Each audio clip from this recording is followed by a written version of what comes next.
நமஸ்காரம். உங்கள் அன்பிற்கும் அபிமானத்துக்கும் ஒரு வித்யாபுத்திரன் விஆராஜா குளத்தோடு பேசுகிறேன். ஸ்ரீமாத்திரை நமக. இது என்னுடைய 791வது வீடியோ. நம்ம தினமும் பார்த்துட்டுருக்கோம். காலையில் இந்த மாரியம்மன் வரிசையில் இந்த சக்தி பீடங்கள் தமிழ்நாட்டில் அமைஞ்சுள்ள பல இடங்களை பார்த்துட்டுருக்கோம். அந்த வரிசையில் இன்றைக்கி பார்க்கக்கூடியது அந்த காட்பாடியை தாண்டி இந்த பெங்களூர் ரோடில் வரக்கூடிய வெட்டுவானம்ன்ற ஒரு கோவிலை பார்க்க போகிறோம். இந்த கதை உன்னிப்பாக கவனிக்கப்பட்டிருக்கு. ஏன்னா இந்த 791வது வீடியோவில் வெட்டுவானம் என்ன ஆக்சுவலாக படைவேடுன்றது ஆரணி பக்கத்தில் இருக்குது. அது பேரூர், ஆரணி, படைவேடு, அப்புறமா அப்படியே சந்தவாசல், இந்த திருவண்ணாமலை மாவட்டத்தை தாட்டி போயிடுது. இது வேறு ரூட்டில் வருது. பட் ஆனால் ஏரிய வியூவில் பார்த்தா ஒரு மலையெல்லாம் ஏறி இறங்கினா இந்த ஊருக்கு போயிடலாம், அப்படி தான் வருது. சரி, நான் அந்த காலத்தில் நிறைய ஆராய்ச்சி பண்ணியிருக்கேன் அதை பற்றி. நான் அந்த பீரியடில் நான் சொல்கிறது ஒரு 40 வருஷத்துக்கு முன்னாடி நீங்கள் ஒரு குரூப்பு 30 வருஷத்துக்கு முன்னாடி கூட பண்ணியிருந்தேன். இங்கே குளத்தூர் ஆரம்பித்தா அப்புறம் இந்த ஜனங்க சரியாக வரலைன்னு சொல்லிட்டு நான் போகிறதில்ல, விட்டுட்டேன். அப்போல்லாம் 2 நாள் டூரோடு போவோம். ஸ்ரீ ஆனந்தவல்லி ஆலய தரிசன குழு வச்சுருந்தேன். அந்த மாதிரி இருக்கும்போது ஒரு சமயம் 2 நாள் டூர் போனோம் நாங்கள். அப்போ படைவேடு அதெல்லாம் பார்த்துட்டு தங்கிட்டு திருவண்ணாமலையெல்லாம் போயிட்டு ரமணாசலம் பார்த்துட்டு வரும்போது இது விரிஞ்சியபுரம் வெட்டுவானம் பார்த்துட்டு வந்தோம். வெட்டுவானம் எப்படி ஏன் வெட்டுவானம் அப்படின்னு வந்ததுன்னா, ஜமதக்னி அண்ட் ரேணுகா பரமேஸ்வரி ஒரு கல்பத்தில், நான் திருப்பி சொல்கிறேன், ஒரே கதை இந்தியாவில் பல பகுதியில் நடந்திருக்கு. ஒரு கதையே ஒவ்வொரு கல்பத்திலையும் நடந்திருக்கு. பரமாச்சாரியா சொல்கிறார், அது என்னோட கூற்று இல்லை, அவருடைய கூற்று. ஏன்னா நான் கூட திங்க் பண்ணி பாருங்க, மாகேஷ்பதின்றது மகேஸ்வர், ப்ரெசண்ட் மகேஸ்வர் தான் மாகேஷ்பதி சொல்லியிருக்கு. அந்த மாகேஷ்பதி எங்கே இருக்குது? மத்திய பிரதேசத்தில் இருக்குது. இண்டூர் பக்கத்தில் வருது. இண்டூரில் கிட்டத்தட்ட 100 கிலோமீட்டர் போனால் தான் வரும் மாகேஷ்பதி. அங்கே தான் ரேணுகா பரமேஸ்வரி ஜமதக்னி இருந்தான்னு சொல்லிட்டு புராணங்கள் சொல்கிறது. Kartaviryarjun ruled over that place, Narmada நதி கரையில் இருக்கிறது. அந்த ராணி அகல்யாபாயெல்லாம் அது கேபிட்டல் சிட்டியாக வச்சுருந்தா. அப்புறம் இந்தூருக்கு மாற்றினா மாதிரிலாம் இருக்குது. கார்த்திவீர்யாஜன் வந்திருக்கான், ரேணுகா பரமேஸ்வரி ஜமதக்னியை வசிச்சிருக்கா. சாரதாம்பாள் மந்தன மிஸ்ரர் கொடுத்தன முடிந்து அந்த ஊர் தான். அவ்வளோ புண்ணிய கஷேத்திரம். ராணி அகல்யாபாய் கோடி லிங்கார்ச்சனை பண்ணான் அந்த ஊரில். தினம் 100 பிராமணாவை கூப்பிட்டு 6000 பிராமணாவை நர்மதியில் ஸ்நானம் பண்ணி பார்த்திவலிங்கம்னு மடல் லிங்கம் பண்ணி அதை பூஜிப்பேன். மத்தியானம் ஆகிடும். கோடி அர்ச்சனை வரணும். இப்போ எத்தனை பேர் பண்ணணும், எத்தனை தடவை பண்ணணும்னு பாருங்கள். ஜஸ்ட் இமேஜின் பண்ணி அந்த மணல்லையே அந்த லிங்கத்தை மணல்லையே தண்ணீரை கலைச்சிடுவான் நர்மதையில். அது இன்று வரைக்கும் நடந்துட்டு சொல்கிறான். எனக்கு எந்த அளவுக்கு அது கரெக்டுன்னு தெரியாது எனக்கு. கோடிலிங்கார்ச்சனை ராணி அகல்யாபாய் ஒட்ரஸ் மூலயமா ஆரம்பிச்சாவோ அந்த காலத்தில். அவளே தான் கங்கை நதி தண்ணி எடுத்து நர்மதை நதி ஓரத்தில் இருக்காவோ. அவள் கங்கை நதியை கொண்டு டெய்லி இந்த காவடியில் கொண்டு கொடுத்தான் ராணி அகல்யாபாய். இப்போ ட்ரெயின்லாம் கிடையாது ராமேஸ்வரத்துக்கு. தினம் காவடியில் இப்போ எத்தனை காவடி இருக்கணும் பாருங்கள் ராமேஸ்வரத்துக்கு. அந்த மாதிரிலாம் பண்ணிய பெரிய புண்ணியவதியவோ.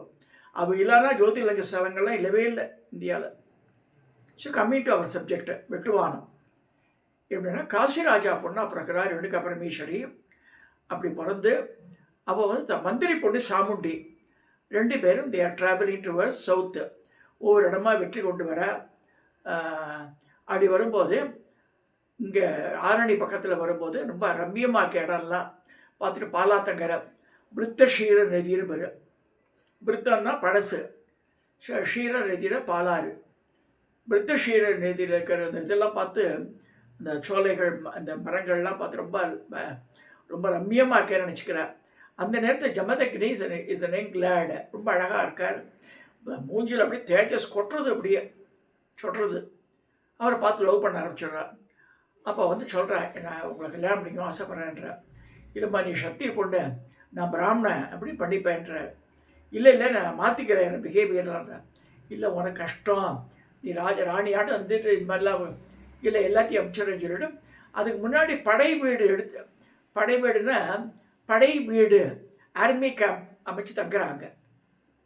அங்கே தங்கி ஜமதகிரியை பார்த்துட்டு அதெல்லாம் அப்போ சாமுண்டி சொல்கிறான், அங்கே போகிறேன் நீ மலை ஏறி போகிற மைசூர் வந்துடும், அங்கே போயிடுன்றா. So Chamundi goes to Mysore side. அந்த மலை தான், அந்த மலையை கிராஸ் பண்ணால் மைசூர் வந்துடுவாங்க, கர்நாடகா போயிடலாம். அந்த மாதிரி இன்னொரு மலையை கிராஸ் பண்ணி இப்படி வந்தால் இந்த பக்கம் வந்துடும், குடியாத்தம் சைடு வந்துடும். ஸோ அந்த பக்கத்தில் வந்து வரணும். இது எப்படியாக இருக்க ரேணுகாவுக்கு வந்து 4 குழந்தைகள் பிறக்கிறது. அதில் வந்து கடைசி பையன் தான் பரசுராமன். அப்படி இருக்கும்போது கார்த்திகேயார்ஜுனன் கந்தர்வராஜான்னு போட்டு, கந்தர்வராஜா தான் அவன் தன் மனைவிகளோட ஜலக்கிரீடை பண்ணும்போது ரேணுகா வந்து குடத்தில் தண்ணி எடுக்கிறதுக்காக போகிறான். அப்படிங்கும்போது அவனை பார்த்துட்டு க்ஷண நேரம், ஐயோ நம்ம ராஜா எடுத்து பொண்ணாது, இவன் ரொம்ப அழகான வாலிபனாக இருக்கானே, நம்ம லைஃப் வந்து இந்த முனிவரோடு போயிட்டு ஒரு க்ஷண நேரத்தில் திங்க் பண்ணுறா. அப்பயும் குடம் வரல அவருக்கு. இந்த மண்ணில் குடம் பிடிக்கணும், குடம் வரல. அவனை பார்த்தினா சிந்தனை சிதறி போய் உடஞ்சி போய்டுறது. அதை ஜமதகிரியை புரிஞ்சுட்டுறார். முச்ச பிள்ளையெல்லாம் கொண்டு போய் வெட்டிட்டு வா அம்மா தலையன்ற மாட்டேன்றான். பரசுராம அப்பா சொன்னதை மட்டும் கேட்டு அம்மா தட்டின்னு வரான். அப்போ என்ன செய்கிறா ரேணுகா, ஒவ்வொரு இடமா தஞ்சம் அடைகிறா. இந்த சக்தி லீலைன்னு ஒரு சினிமா வந்தது, அதோட சரோஜ யார் நடிச்சப்பா, ஆமாம் சரோஜ தேவியை நடிச்சுப்பா நினைக்கிறேன். அப்போ ஒவ்வொரு இடமா போய் வண்ணா வீட்டில் பிறந்துப்பா, கொயவன் வீட்டில், இந்த மாதிரி ஒவ்வொரு வீட்லையாக பூந்துக்கிறா, தஞ்சம் அடைகிறா. இந்த மாதிரி வந்து வெட்டுவானம் வரைக்கும் ஓடி வந்துடுறாவோ. படைவேடை விட்டு வெட்டுவானம் வரைக்கும் வரும்போது வெட்டுவானத்தில் வெட்டுப்படுறாவோ. தலையை வெட்டிடுறான், இந்த தலை அங்கேயே விழுந்துடுது. அந்த முண்டம் தான் இங்கே இருக்க படைவேட்டில் இருக்குது, நல்லா புரிஞ்சுங்க. வெட்டுவானத்தில் தலையும் படைவேட்டில் இருக்குது முண்டம். அந்த முண்டத்தை மேலே காப்பர் ஷீட் போட்டு அப்படியே ஃபுல்லாக கவர் பண்ணி ஒரு ரவுண்டாக ஒரு ஓட்டை பண்ணி கண்ணு மூக்கு வாய் வரலட்சுமி நமக்கு ஓட்டுற மாதிரி ஓட்ட வச்சுருப்பாங்க எங்கள் படைவேட்டில். அந்த வெட்டுவானத்தில் அந்த முழு உருவம் பின்னாடி இருக்கும், முன்னாடி இருக்கிற இந்த சிரசு ரொம்ப அழகாக இருக்கும். இதுதான் வெட்டுவானம் அம்பாள். அதே அம்பாள் தான், இதுதான் வெட்டுவானம். இந்த சிரசு ரேணுகாவோட இது சிரசு. இந்த சிரசோட அந்த உடம்பு பாகம்தான் படைவேட்டில் இருக்கு. வெட்டுவான அம்பாளுடைய இன்னொரு தோற்றம் இது நல்ல அழகாக அலங்காரம், ரொம்ப அழகாக பியூட்டிஃபுல்லாக இருக்கும் அம்பாள். இந்த சிரசு படைவேடை விட அழகாக இருக்கும். இங்கே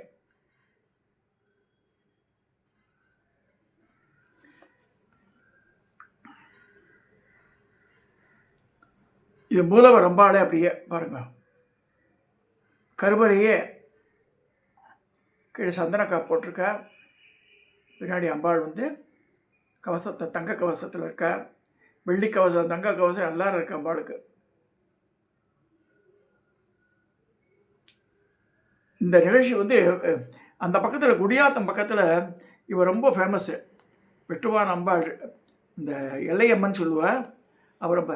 அவளுடைய இன்னொரு தோற்றம் பாருங்கள். இது ஆர்டிஸ்டோட இமேஜினேஷன். அது எப்படி இருக்கான்றது. அது மேல் கையில் டமருகம் இருக்குது, இன்னொரு கையில் வந்து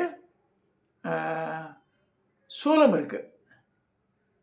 பழைய மாரியம்மன் கோவிலெல்லாம் டமருகமும் பாசமும் இருக்கும். இந்த இவ்வாறெல்லாம் படைவேடு ரேணுகா பரமேஸ்வரியோட ஸ்வரூபம்லாம் மேல் கையில் சூலமும் டமருகமும், முன்கையில் வாளும் கபாலும் இருக்கும்.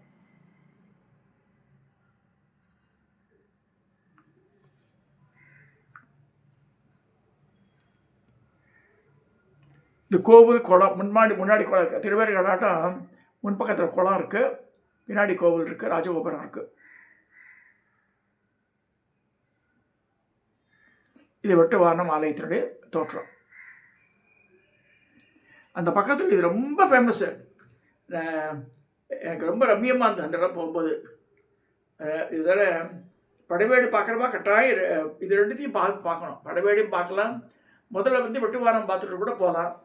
ஏன்னா படைவேடு ஆதாரணி, ஏன்னா அந்த பக்கத்தில் இருக்கிறதுல மிச்ச கோவில்லாம் ட்ரை டு கவர் தேவிகாபுரம்லாம் வரும். அந்த பக்கத்தில் போகிறோம். ஆரணியில் பார்க்கலாம், புத்திரகாமேஸ்வரர் கோவில் இருக்குது. இந்த படைவேட்டில் வந்து ரெடுக பரமேஸ்வரி கோவில், படைவேட்டிலேயே நிறைய கோவில் இருக்குது. யோக ராமச்சந்திரமூர்த்தி கோவில், மலைமேல முருகர் கோவில் எல்லாம் இருக்குது. 8 திக்கு ஆஞ்சநேய பிரதேசம். இங்கே வந்து இந்த எல்லையம்மன் தான் சொல்கிறாங்க. இவ்வளோ யார் ரேணுகையை இங்கே எல்லையம்மனாக வழிபடப்படுற வெட்டுவானம் ஆல்சோ அந்த அந்த வட்டத்துக்கு ரொம்ப பிரசித்தியான அம்பாள் அது. சரி, அந்த பக்கத்தில் இருக்கவாள் அதுக்கு தான் போவாள், வெட்டுவானம் கோவிலுக்கு. கட்டாயம் வந்து படைவேடு வெட்டுவானம் ரெண்டுமே வந்து இன்டர் ரிலேட்டட் டெம்பிள்ஸ், நல்லா புரிஞ்சுக்கணும். அது இது ரெண்டுத்தையும் பார்க்குறது ஒன்றா பார்க்குறது நல்லது. அப்போ பக்கத்தில் இருக்க சிவன் கோவில்னா இந்த மரகதவள்ளி சமேத மார்க்கபந்து, அதாவது விரிஞ்சிபுரம் வந்துடும். விரிஞ்சிபுரம் தாண்டி தான் வெட்டுவானம் வருது. பள்ளிகொண்டா வந்துடும். இதெல்லாம் நாங்கள் ஒன்றா பார்த்தோம். நாங்கள் அந்த பீரியட் ஆக்சுவலி ஒரு 30-35 வருஷத்துக்கு முன்னாடி நடந்த கதை இது. இன்றைக்கி வெட்டுவானம் அந்த எல்லையம்மனை பார்த்துருக்கோம். அம்பாளுடைய அருள் எல்லாருக்கும் கிடைக்கணும்னு வேண்டிட்டு இந்த ஆடி மாதத்தில் இந்த பதிவை நான் நிறைவு செய்கிறேன். சப்ஸ்கிரைப் பண்ணுங்க, ஷேர் பண்ணுங்க, லைக் பண்ணுங்க. இந்த சப்ஸ்கிரிப்ஷன்றது நான் பார்க்குறேன் 5493னா 493வே 3 நாள் அப்படியே இருக்குது. சப்ஸ்கிரைபே பண்ண மாட்டேன்றா ஜனங்க. அவங்க வருத்தமாக தான் இருக்கிறதுக்கு. நம்ம கஷ்டப்பட்டு நம்ம சொல்கிறோன்னா அதை சப்ஸ்கிரைப் பண்ணுறது என்ன கஷ்டம், பண்ண மாட்டேன்றா. பட் வியூவர்ஸ் 5 லட்சம் பேர் இருந்தால் என்ன பிரயோஜனம் எனக்கு. ஸோ தேசம் சப்ஸ்கிரைப் பண்ணுங்க, ரெக்கமெண்ட் பண்ணுங்க, நிறைய பேருக்கு ஷேர் பண்ணுங்க. இதோட இந்த பதிவை நிறைவு செய்கிறேன்.